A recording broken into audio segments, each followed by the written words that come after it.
بسم الله الرحمن الرحيم. السلام عليكم ورحمة الله وبركاته.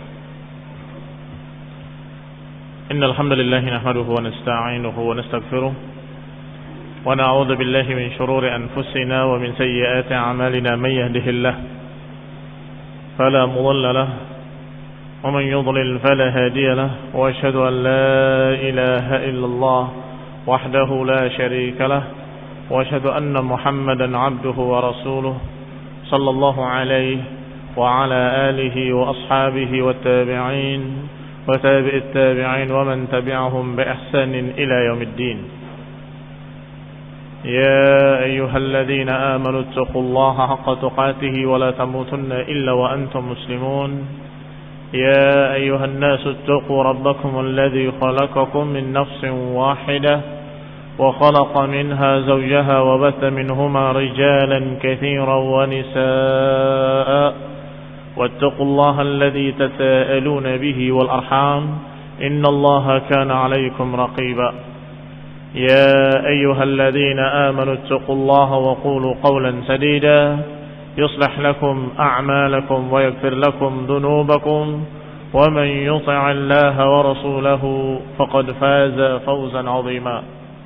أما بعد، فإن خير الحديث كتاب الله، وخير الهدي هدي محمد صلى الله عليه وعلى آله وسلم، وشر الأمور محدثاتها، فإن كل محدثة بدعة وكل بدعة ضلالة وكل ضلالة في النار. Ikhwani fi din, a'azakumullah, kaum muslimin yang saya hormati, wa ikhwani talaba rahimani wa rahimakumullah. Kita masih membahas tentang awal nasi islaman, orang-orang yang pertama masuk Islam, dari kitab Tahdhib Sirah Ibn Hisham, ringkasan Sirah Ibn Hisham rahimahullahu ta'ala, oleh Abdus Salam Harun rahimahullah. Awal nasi islaman, yang pertama masuk Islam, sudah dibahas kemarin, yaitu dari kalangan remaja adalah Ali bin Abi Thalib, yang merupakan ponakan Rasulullah sallallahu alaihi wa ala alihi wasallam. Dan ini memang Allah Subhanahu wa taala takdirkan Ali bin Abi Thalib dipelihara oleh Rasulullah SAW. Ketika Abu Thalib dalam keadaan kelaparan atau dalam keadaan susah untuk menghidupi anak-anaknya, maka kemudian diambil Ali bin Abi Thalib oleh Rasulullah SAW, dan Ja'far diambil oleh pamannya Abbas radhiyallahu ta'ala anhum ajma'in. Kemudian juga tentunya dari kalangan wanita adalah istrinya sendiri, Khadijah binti Khuwailid radhiyallahu ta'ala anha, yang langsung percaya setelah Waraqah ibn Naufal berkata bahwa hadan namus, bahwa yang datang kepadamu di gua itu adalah namus, yaitu Jibril yang pernah datang kepada Nabi Musa, bahwa engkau akan menjadi seorang nabi, dan engkau sungguh kalau diusir oleh kaummu, kami akan membelamu nasran mu'azzara, aku akan membelamu dengan sebenar-benar pembelaan kalau aku masih hidup nanti. Maka Rasulullah SAW terheran-heran, aw mukhrijiyahum, apakah mereka akan mengusir aku? Naam, kata Waraqah, tidak datang seseorang membawa seperti apa yang kamu bawa, illa udhiya, kecuali dia pasti akan disakiti dan diusir oleh kaumnya. Maka saat itu Khadijah langsung percaya bahwa ini adalah seorang Nabi sallallahu alaihi wa ala alihi wasallam. Dan juga dari kalangan budak, yaitu Zaid ibn Harithah, yang merupakan budaknya Khadijah yang diberikan kepada Rasulullah sallallahu alaihi wa ala alihi wasallam. Ketika dikatakan oleh orang yang memberikan kepadanya, ya ammah, ini ponakannya Khadijah, berkata kepada Khadijah, silakan pilih budak-budak yang kamu mau. Faqtarat Zaidan fa'akhadathu, maka dipilihlah Zaid, yaitu Zaid bin Harithah, dan dipelihara sebagai budak Khadijah. Fara'ahu Rasulullah SAW, maka Rasulullah SAW melihatnya, dan kemudian fastawhabahu minha fawahabathu, maka Rasulullah SAW meminta budak yang bernama Zaid tadi, dan kemudian diberikan oleh Khadijah, fa'a'taqahu, setelah diberikan kepada Nabi, Nabi memerdekakannya. Bahkan bukan hanya memerdekakannya, wa tabannahu, menganggapnya sebagai anak. Dipeliharanya seperti anaknya sendiri. Wa dzalika qabla an yuha ilaihi, dan itu sebelum diwahyukan kepada Rasulullah SAW, wahyu yang pertama. Berarti sebelum jadi Nabi. Sebelum Rasulullah SAW menjadi Nabi, Zaid bin Harithah sudah dipelihara oleh Rasulullah SAW sebagai anak angkatnya. Sampai kemudian Rasulullah SAW menjadi Nabi dan mengajarkan La ilaha illallah, maka dari budak yang pertama masuk Islam, atau bekas budak ya, yang dijuluki dengan Maula, bekas budak disebut dengan Maula, adalah Khadijah, adalah Zaid bin Harithah radhiyallahu taala anhu. Thumma aslama, kemudian masuk Islam pula dari kalangan laki-laki dewasa adalah sahabat kentalnya Rasulullah SAW, sahabat terdekatnya beliau, yaitu Abu Bakar ibni Abi Quhafah. Abu Bakar ismuhu Atiq, namanya Atiq. Wasmu Abi Quhafah, sedangkan bapaknya yang namanya Abi Quhafah itu kunyahnya, sedangkan namanya adalah Utsman. Berarti Abu Bakar Siddiq ibni Abi Quhafah namanya adalah Atiq ibni Utsman.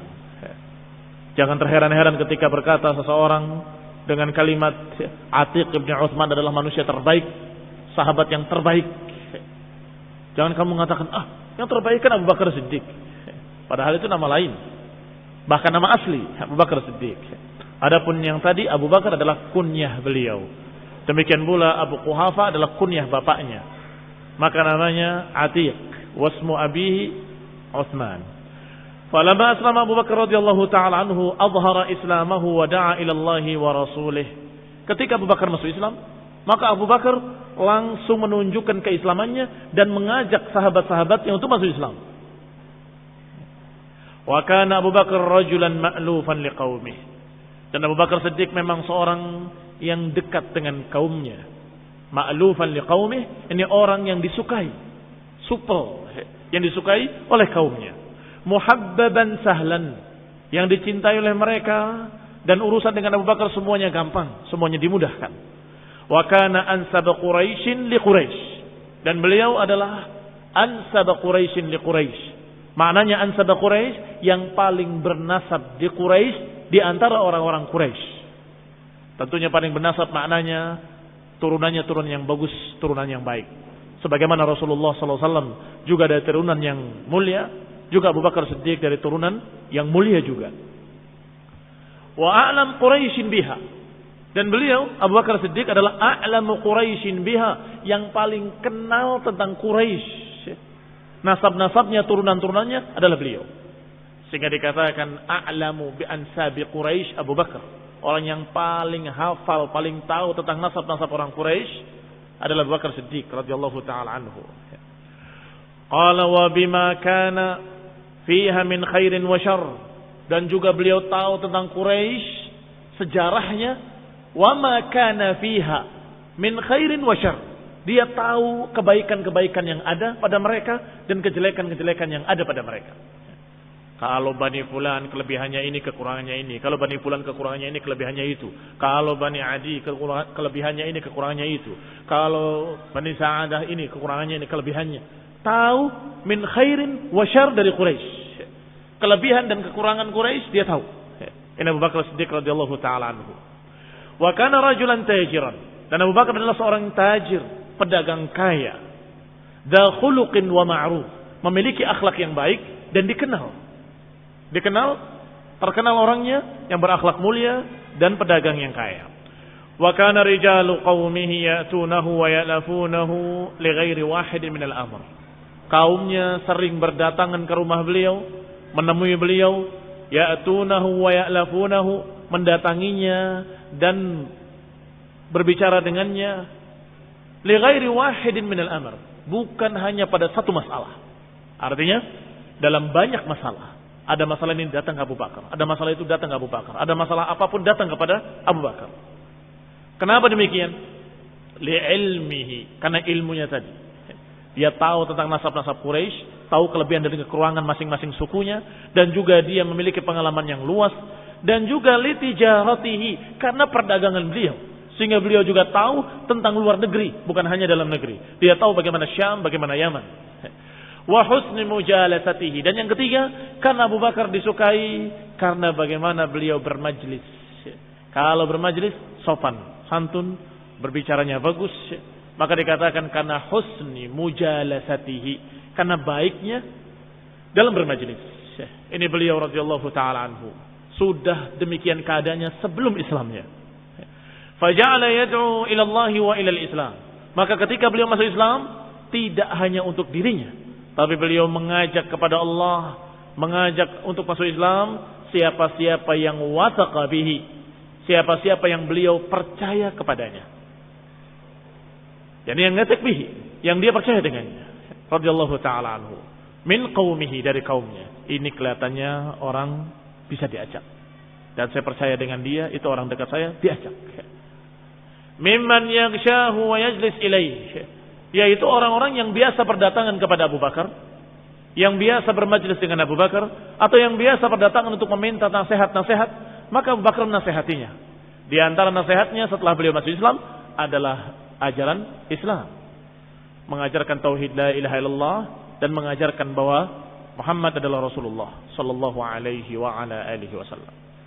Maka masuk Islamlah di tangan Abu Bakar beberapa sahabat.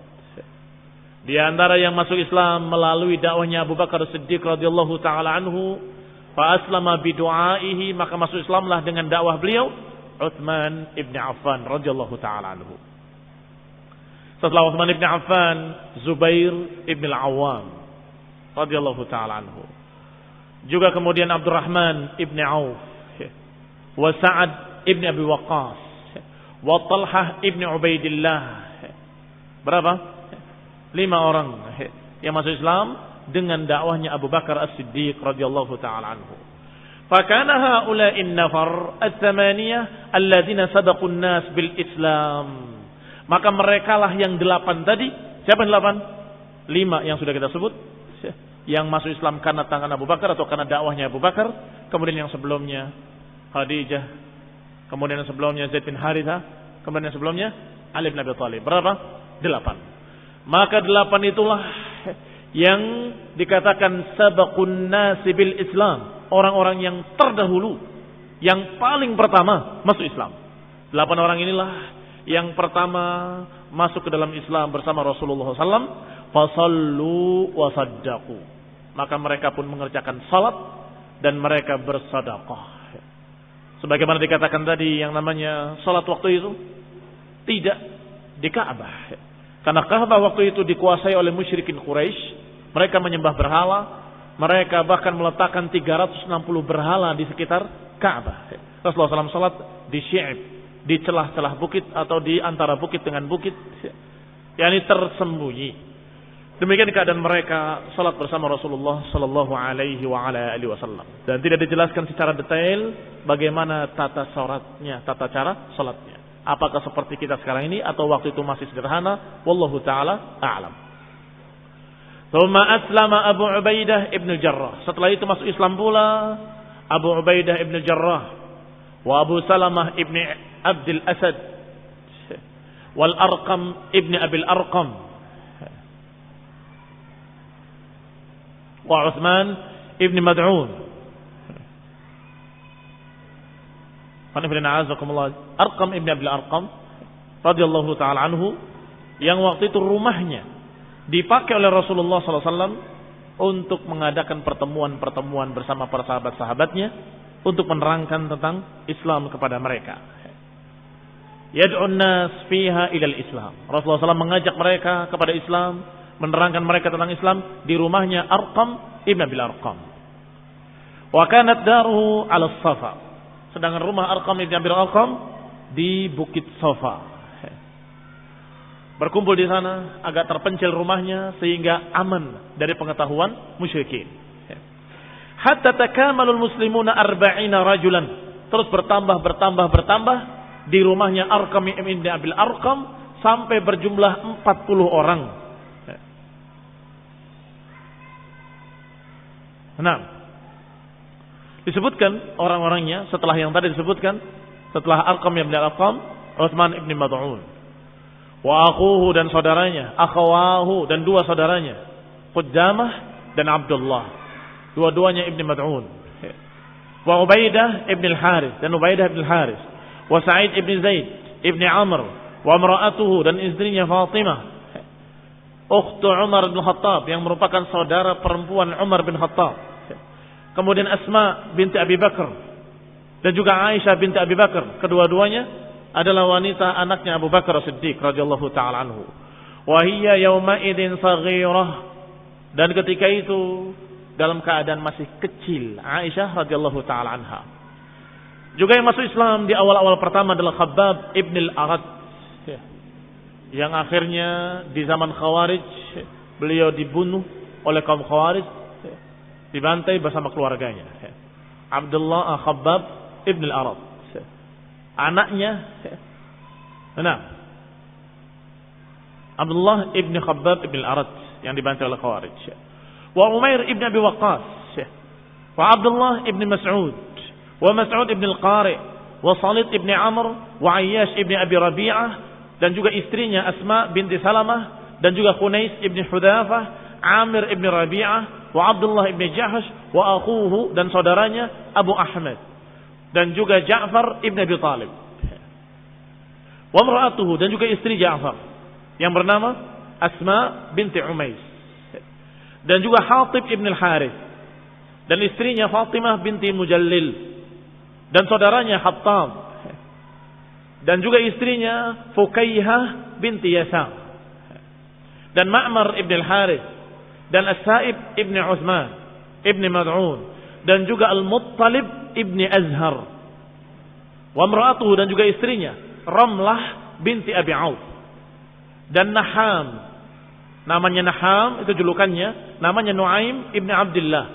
dan Amir ibn Fuhairah, dan Khalid bin Sa'id ibn al-As, dan juga istrinya Aminah binti Khalaf, dan juga Hatib ibn Amr, dan Abu Hudzaifah ibn Utbah ibn Rabi'ah, dan Waqid ibn Abdullah, dan Khalid, dan Amir, dan Aqil, dan Iyas, yang semuanya Banul Bukair, semuanya anak-anak Bukair. Berarti Khalid ibn Bukair, wa Amir ibn Bukair, dan Aqil ibn Bukair ibn Abdi Yalail, ibn Abdi Yalail, wa Ammar ibn Yasir, wa Suhaib ibn Sinan Ar-Rumi radhiyallahu taala anhum ajma'in. Semoga Allah meridai mereka semuanya para sahabat yang masuk Islam di awal-awal pertama.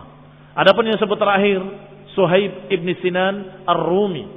Suhaib ibn Sinan dijuluki dengan Ar-Rumi karena memang dari Romawi, tapi diriwayatkan bahwa beliau itu sesungguhnya turunannya turunan Arab.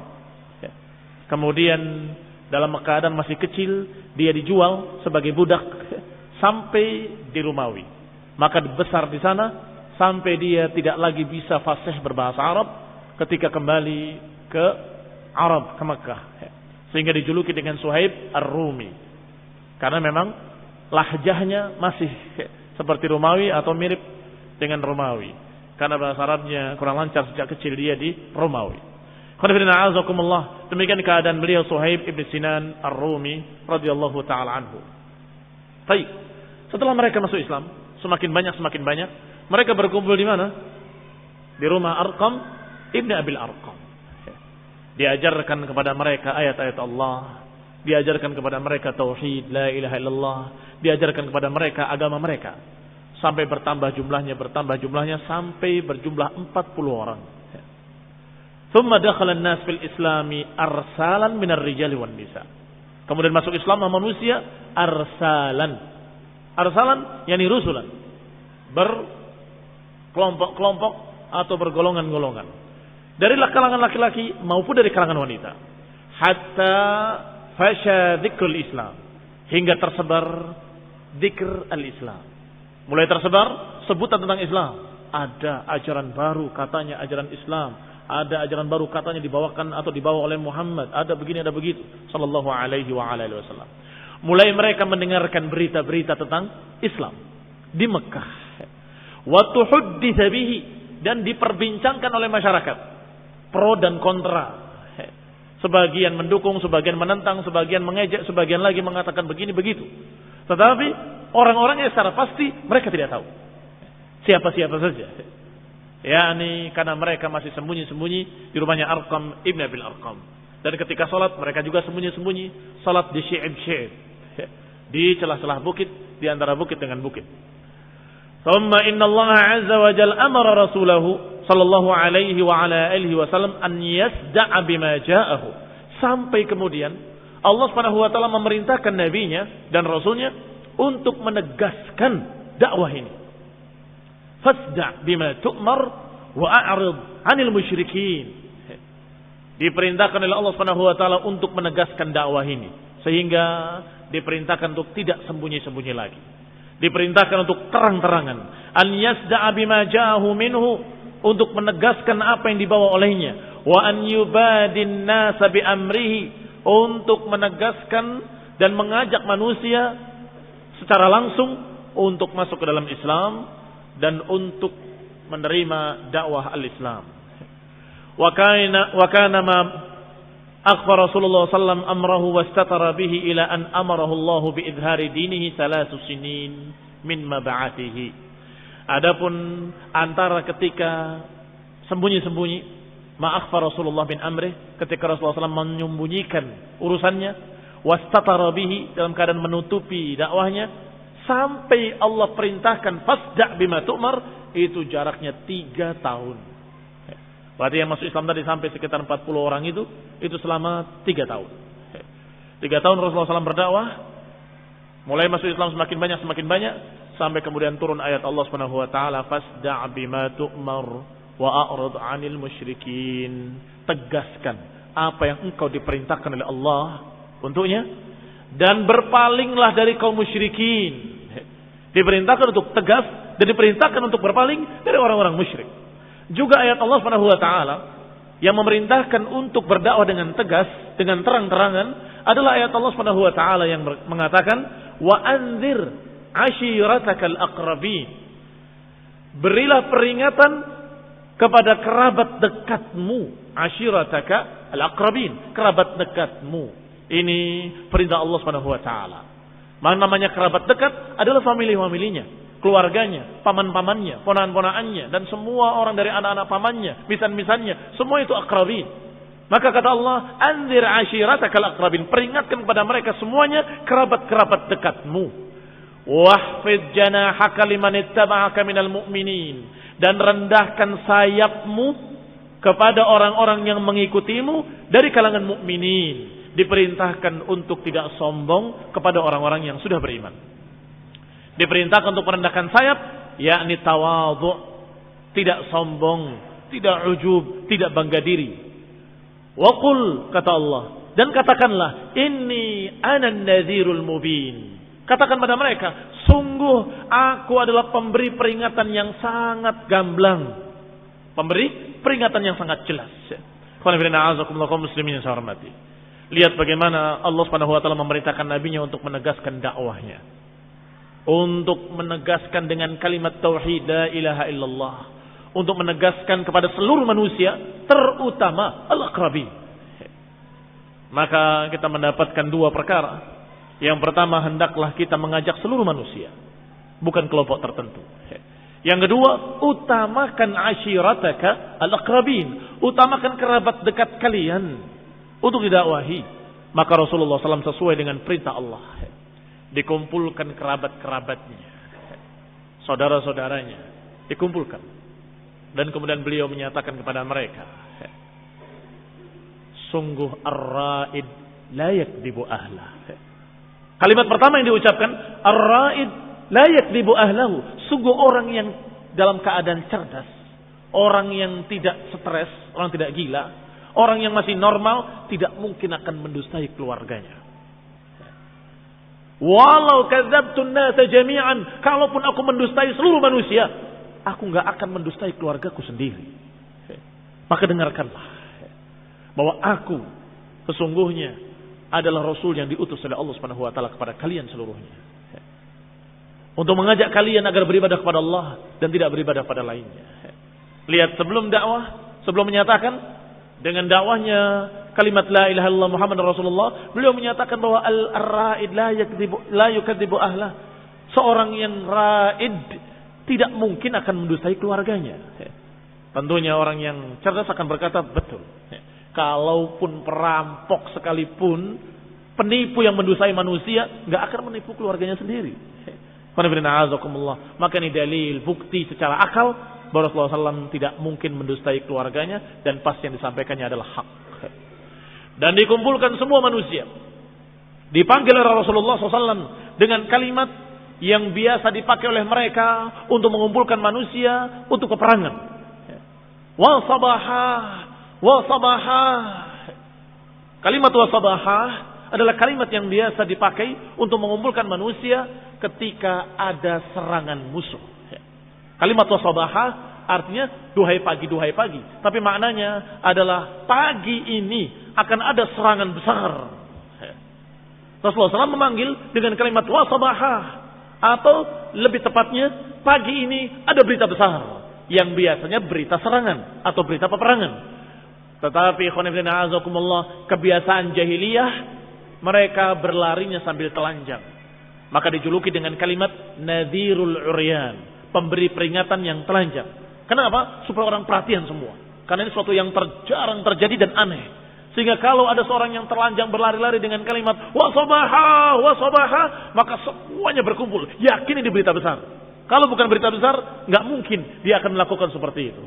Tetapi Rasulullah Shallallahu Alaihi Wasallam, walaupun memanggil dengan kalimat wasabaha, tapi beliau tidak membuka auratnya.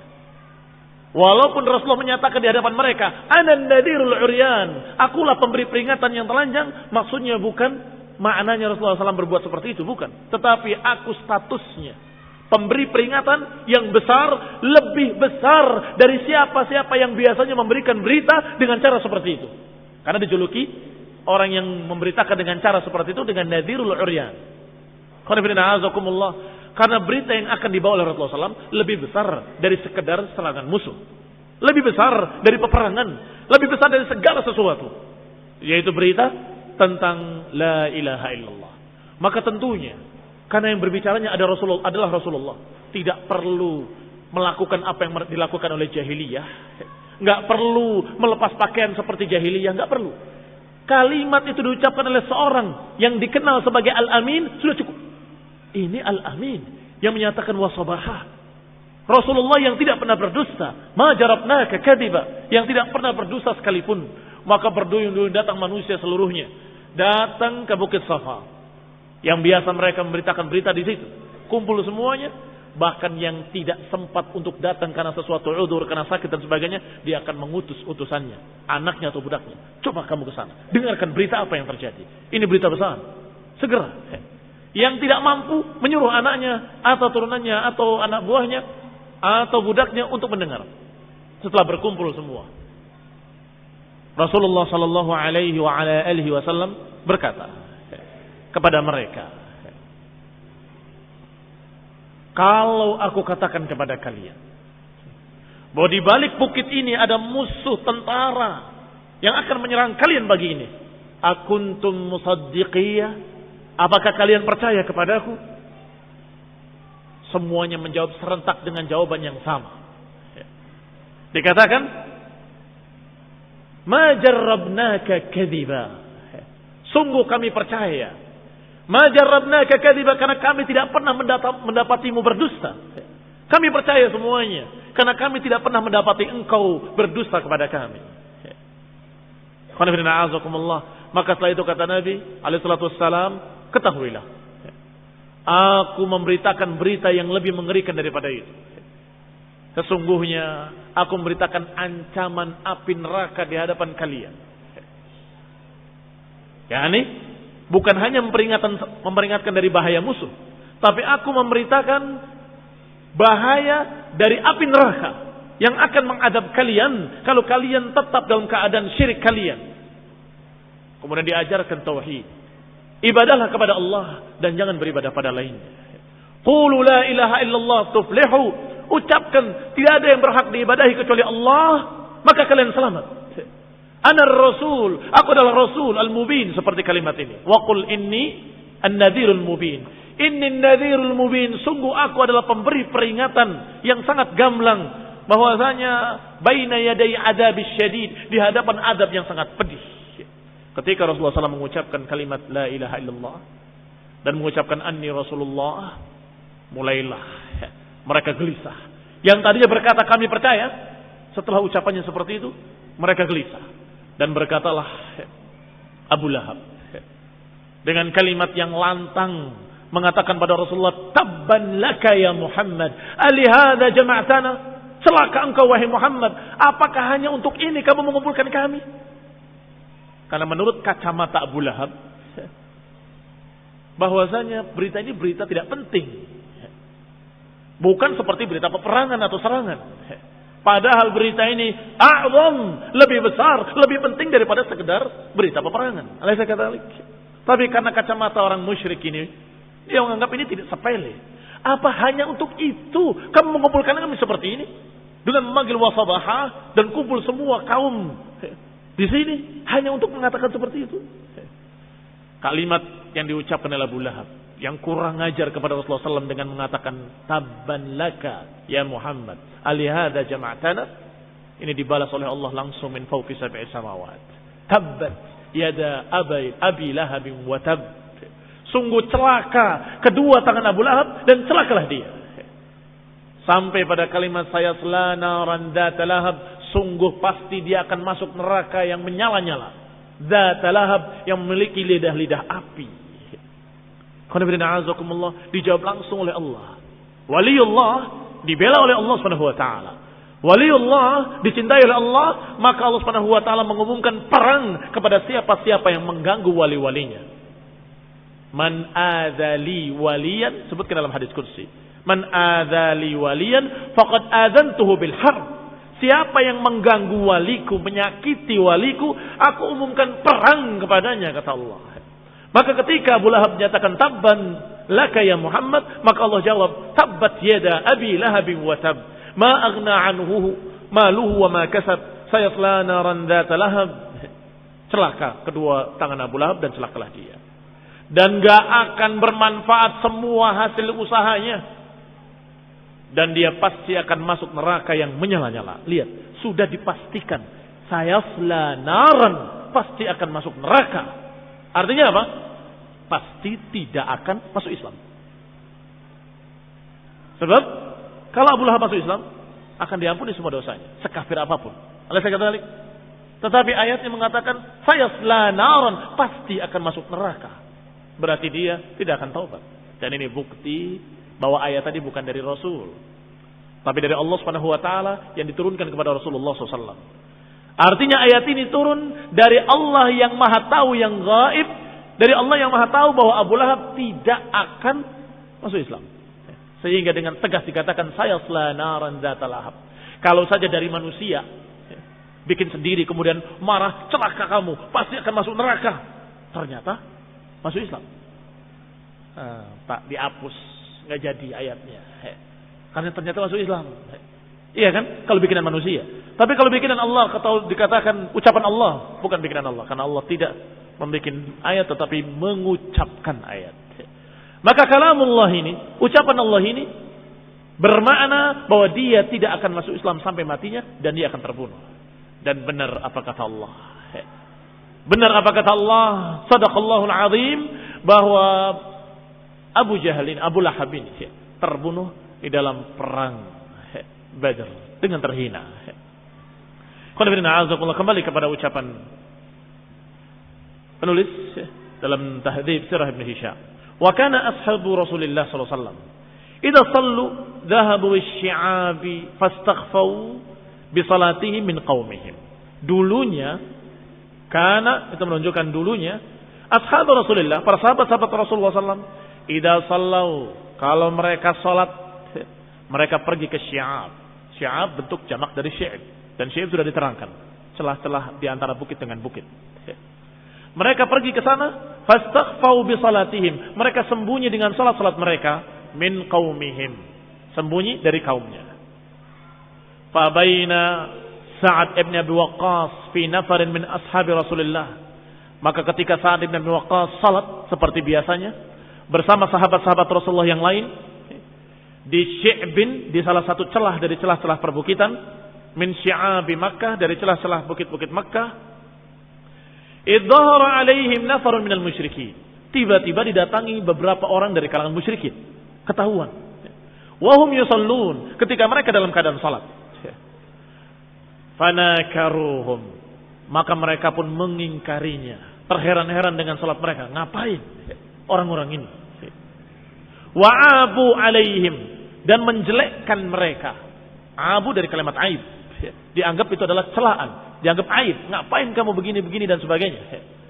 Yani aba alaihi ma yasnaun. Mereka menganggap jelek apa yang diperbuat oleh kaum muslimin, oleh para sahabat bersama Rasulullah SAW. Hatta qataluhum, sampai akhirnya terjadi keributan dan terjadi peperangan atau perangan dalam artian keributan. Maka ketika diserang oleh musyrikin tadi, daraba Sa'ad ibn Abi Waqqas yauma idzin rajulan minal musyrikin bilahha ba'irin fashajjahu. Maka Sa'ad ibn Abi Waqqas pada hari itu memukul seseorang dari kalangan musyrikin. Bilahha ba'irin fashajjahu, dengan sesuatu yang biasa dipakai untuk mengikat untanya, dipukul ke kepalanya sehingga berdarah kepalanya.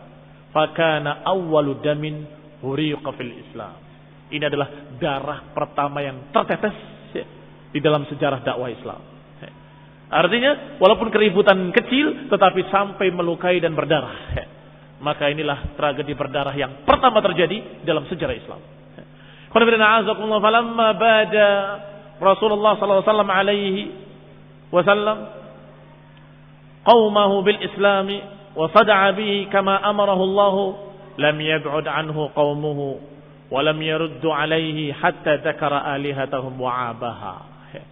Maka ketika bada Rasulullah, bada ini menunjukkan ketika Rasulullah menampakkan dakwahnya kepada mereka, kepada kaum musyrikin, kepada kaumnya, menampakkan bil Islam, menampakkan keislamannya, wasada'a bihi, dan menegaskan dakwahnya, kama amarahullah, sebagaimana diperintahkan oleh Allah, sebagaimana kita ceritakan tadi.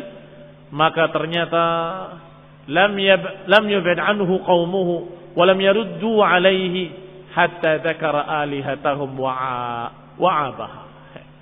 Falamma fa'ala dzalika 'azamuhu wa nakaruhu wa ajma'u khilafahu wa adawatahu. Maka kaumnya masih diam tadinya. Walam yaruddu alaihi, tidak membantah dakwah Rasulullah SAW.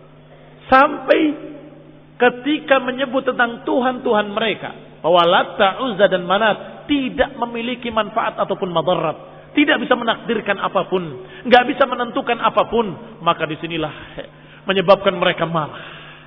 Lihat, yang namanya dakwah tauhid terdiri dari dua sisi. Pertama, menerangkan wajibnya beribadah kepada Allah saja. Kedua, menerangkan batilnya peribadatan kepada selain Allah. Mesti hanya dua, atau mesti terdiri dari dua perkara. La ilaha illallah, tiada yang berhak diibadahi kecuali Allah. Maka otomatis ketika menyatakan la ilaha illallah, beribadahlah kepada Allah, jangan beribadah pada lainnya, tentunya akan diterangkan beribadahlah kepada Allah karena Allah yang menciptakan, Allah yang menentukan, Allah yang menakdirkan, karena Allah lah yang berhak diibadahi. Jangan beribadah pada lainnya karena yang lain tidak memiliki manfaat wala madarat, tidak memiliki apapun dari ketentuan-ketentuan takdir. Maka ketika berbicara tentang Tuhan-Tuhan mereka, marahlah musyrikin. Falamma fa'ala dzalika 'adhamuhu wa nakaruhu, maka mereka mulai menganggap perkara besar, ini perkara besar. Wa nakaruhu, dan mereka mengingkarinya. Wa ajma'u khilafahu wa adawatahu, akhirnya mereka sepakat untuk memusuhi Rasulullah SAW dan para sahabatnya, dan mereka sepakat untuk menyelisihinya, wa adawatahu, dan memusuhinya. Illa man 'asamallahu ta'ala, kecuali orang-orang yang Allah lindungi mereka dan Allah rahmati.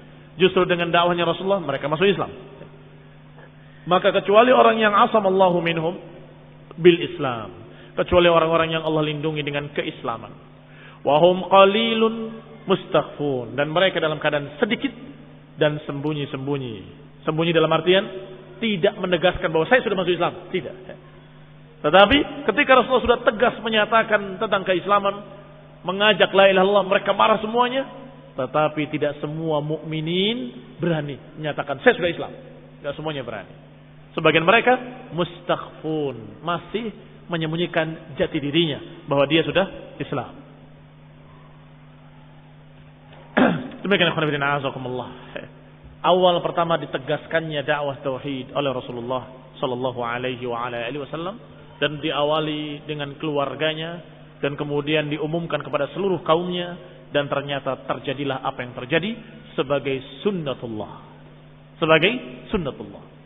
Sunnatullah fil kaun artinya apa yang sudah ditentukan oleh Allah secara takdir, orang yang berdakwah dengan dakwah tauhid pasti manusia akan menjadi dua golongan. Golongan yang menerimanya dan golongan yang menentangnya. Itu biasa.